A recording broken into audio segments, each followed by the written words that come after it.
আমার নাম কৃষ্ণেন্দু দাস। আমি লোকনায়নপুরে থাকি, বাসিন্দা। আমার একটা ছোট বেবি হয়। সেই বেবির কিছু কমপ্লিকেশন হয়েছিল স্টার্টিং। তো সেই কমপ্লিকেশনটা নিয়ে আমি বিভিন্ন জায়গায় কথা বলি, তো খুব একটা ভালো রেজাল্ট আমি দেখতে পাইনি। সেই ক্ষেত্রে আমার এক দাদা আছে, উনি আমাকে সাজেস্ট করলো যে হেলথ ওয়ার্ল্ডে তুমি অ্যাডমিট করতে পারো, ওখানে বেটার ট্রিটমেন্ট হতে পারে, এবং বেবির যা যা জিনিসপত্র দরকার, মেশিন আর ইকুইপমেন্টস, ওগুলো ওখানে আছে।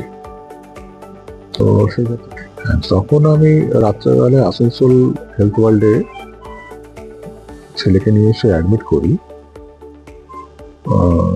আমার যে ছোট বেবি। তো রাত তখন 2টো বাজে। তো ওনারা ঠিকভাবে ওনাকে হ্যান্ডেল করে, বাচ্চাকে হ্যান্ডেল করে, ওনারা রাত্রেবেলা যা যা নিডফুল ছিল ওনারা করেছে।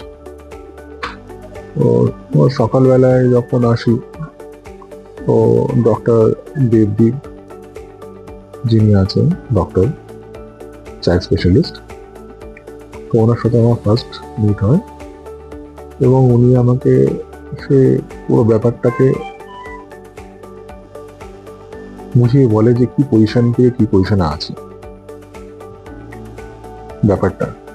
সেই ক্ষেত্রে আমি ওনার উপর ট্রাস্ট রেখে, আর যা ইকুইপমেন্টস আর মেশিনস যা আছে আসানসোল হেলথ ওয়ার্ল্ডে,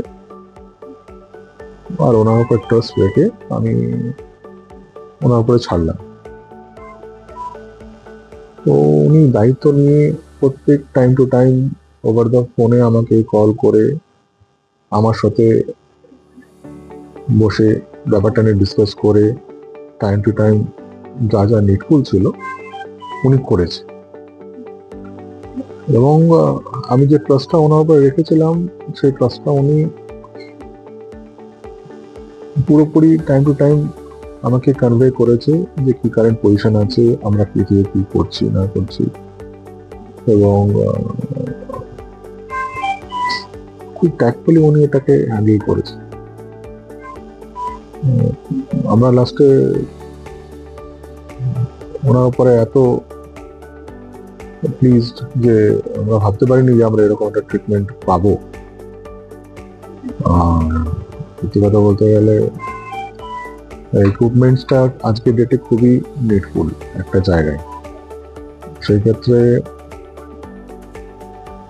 এখানে যা ইকুইপমেন্টস আছে এখন বাচ্চাদের জন্য, এবং ডক্টর দেবীর মতো ডক্টর আছেন এখানে, তো সেক্ষেত্রে আমার মনে হয় যারা আশেপাশে যারা আছে এই এলাকায়, যদি এরকম ক্রিটিক্যাল কোনো কেস থাকে বা কোনো সিরিয়াস কোনো ব্যাপার হয়ে যায় হট করে, তো ওনারা কিন্তু এখানে ভরসা করে এসে দেখতে পারেন। আশা করি খুব নিরাশ হবে না, এটা ভালো।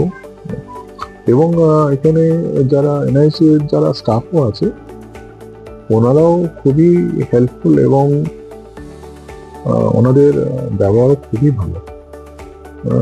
তো সেক্ষেত্রে মনে হবে না যে বাইরে কোনো